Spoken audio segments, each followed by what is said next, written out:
In questo video vi mostrerò come ho creato un terrario a costo zero. Utilizzerò quindi solo ed esclusivamente elementi raccolti in natura.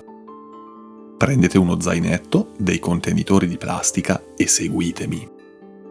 Il primo elemento che stiamo cercando sono dei sassi o del pietrisco che ci serviranno per il doppio fondo. Il punto migliore dove trovarli è lungo un corso d'acqua, ma va benissimo anche un punto come questo, dove passa l'acqua nei periodi di forte pioggia, portando via con sé la terra e lasciandosi alle spalle tutto quello che è troppo pesante, quindi i sassi che noi stiamo cercando. Approfitto di questa sorta di setaccio naturale per raccogliere anche della sabbia. Questa servirà più avanti per rendere più drenante il terriccio che troveremo nel bosco.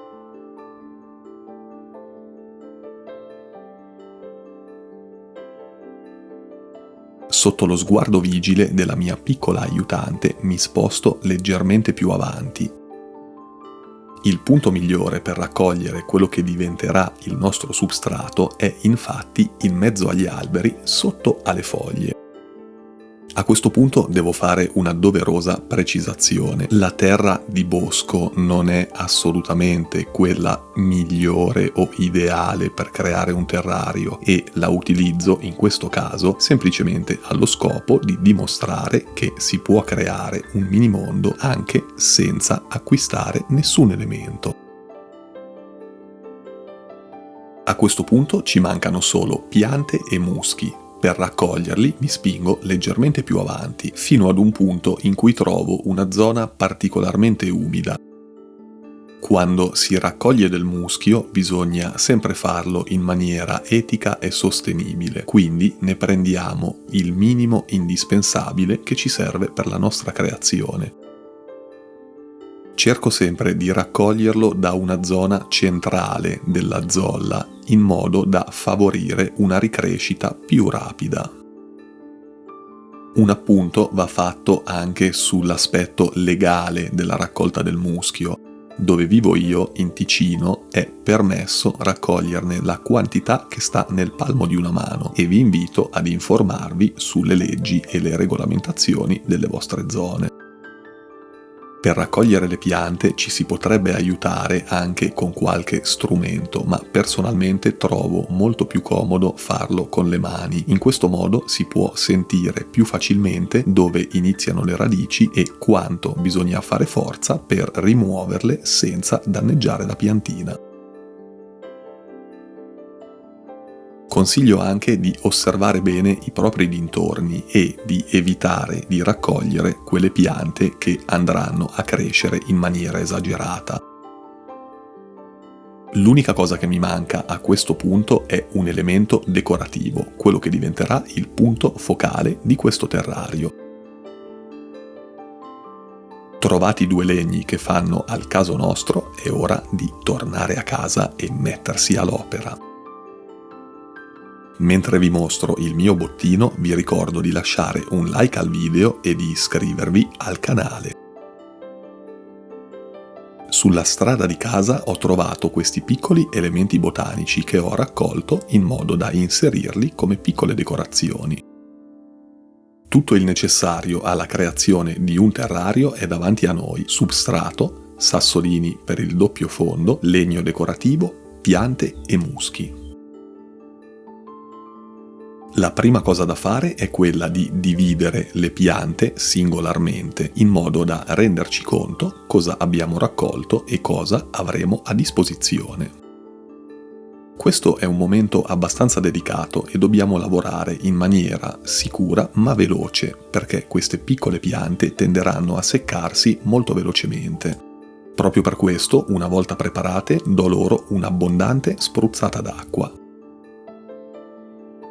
Lo stesso discorso vale per il muschio, che andremo quindi prima a separare e poi a bagnare.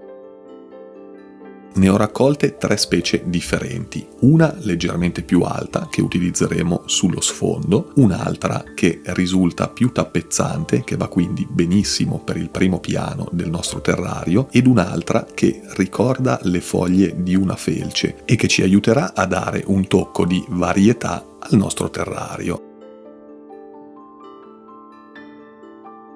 Come contenitore utilizzo questo vecchio vaso di vetro con chiusura ermetica. Molto probabilmente quasi tutti voi ne hanno uno in giro per casa, ma se così non fosse, anche doverlo acquistare avrà un costo veramente basso. Inizio a formare il doppio fondo, quindi lo strato drenante del nostro terrario, con i sassi più grandi che vado a disporre sul fondo del contenitore. Se avete già visto altri miei video, sapete che a questo punto inserirei una retina fatta con una normalissima zanzariera. Non posso però dare per scontato che tutti la abbiano in casa e quindi utilizziamo l'alternativa low cost.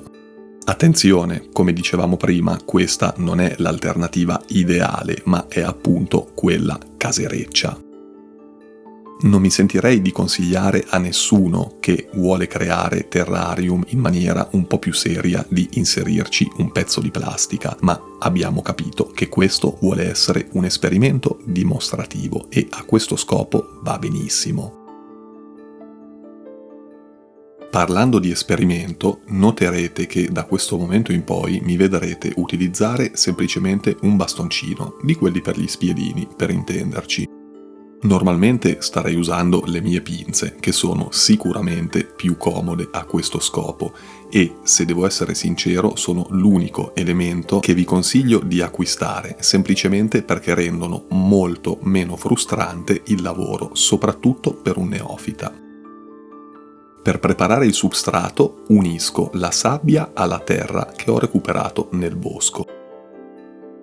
Questo perché la terra di bosco non solo è particolarmente ricca di sostanza organica, ma tende ad essere anche poco drenante. Inserisco nel contenitore uno strato iniziale di qualche centimetro di terra, iniziando a dargli un'inclinazione.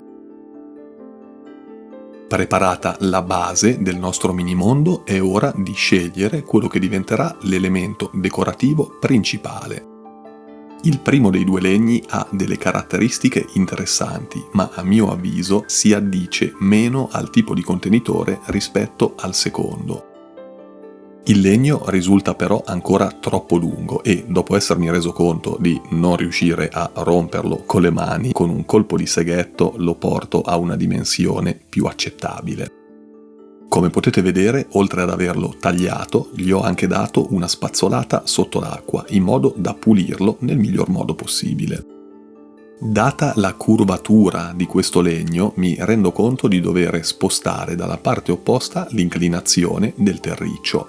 Una volta fatto, vado a posizionarlo. Dopodiché aggiungo dell'ulteriore terriccio sulla parte posteriore, in modo da alzarla rispetto al primo piano.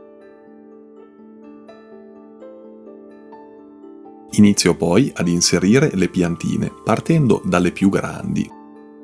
Per farlo mi aiuto con il mio fidato bastoncino e con uno strumento che è al nostro fianco da milioni di anni, le mani.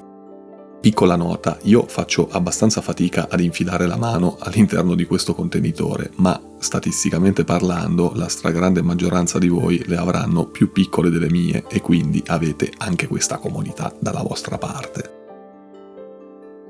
Rimango sempre meravigliato nel vedere quanto poco basta per dare un carattere ad un terrario. Infatti, come potete vedere, è bastato un pezzo di legno e qualche piantina piazzata in maniera strategica per iniziare a dargli un aspetto molto accattivante. Ora però passiamo al muschio. In primo piano, come dicevamo prima, andiamo a posizionare quello più basso e tappezzante. Questo infatti mi aiuta ancora di più a creare un vero stacco tra la parte posteriore e la parte anteriore del nostro terrario, che devono risultare proprio su due livelli differenti. Questo avrà un impatto molto importante sul risultato finale, dando un aspetto più realistico all'intera composizione. In mezzo a questi ciuffi di muschio, come potete vedere, c'è un minuscolo fungo che non vado a rimuovere perché a mio avviso si integra molto bene al tema di questo video. Una volta posizionata la pigna decorativa, aggiungo anche qualche piccolo sasso. Questi piccoli dettagli non hanno un aspetto necessariamente funzionale, ma vogliono essere un arricchimento da un punto di vista estetico. Spesso e volentieri sono infatti proprio questi piccoli elementi che aiutano le transizioni tra quelli più grandi ed importanti a fare la differenza tra qualcosa di esteticamente piacevole e qualcosa che invece dà proprio un effetto wow. Dopo aver aggiunto queste ultime 2 pignette, vado a cercare di sistemare questo ciuffetto di edera. Non posso sicuramente dire che sia stato facile posizionarla esattamente nel punto dove volevo che finisse, ma con un po' di pazienza ci sono riuscito. Come tocco finale voglio aggiungere alcuni dei sassi che abbiamo raccolto nel bosco, sia per mantenere una coerenza tematica con il resto del progetto e sia perché trovo che si integrino particolarmente bene. Ed ecco qui il risultato finale. Il terrario si può dire ufficialmente concluso. A questo punto non resta altro da fare che dare una bella spruzzata di acqua, possibilmente distillata, e poi andare a chiudere il contenitore in modo che possa trattenere tutta l'umidità al proprio interno. Vi presento ufficialmente il mio terrario a costo zero. Come avete potuto vedere, un progetto come questo è veramente alla portata di chiunque. Se però avete ancora qualche dubbio o domanda, lasciate pure un commento sotto al video, mi farà molto piacere rispondere. Se volete ancora un po' di ispirazione, potete cliccare uno dei link in sovraimpressione, vi porterà ad uno degli ultimi minimondi che ho creato.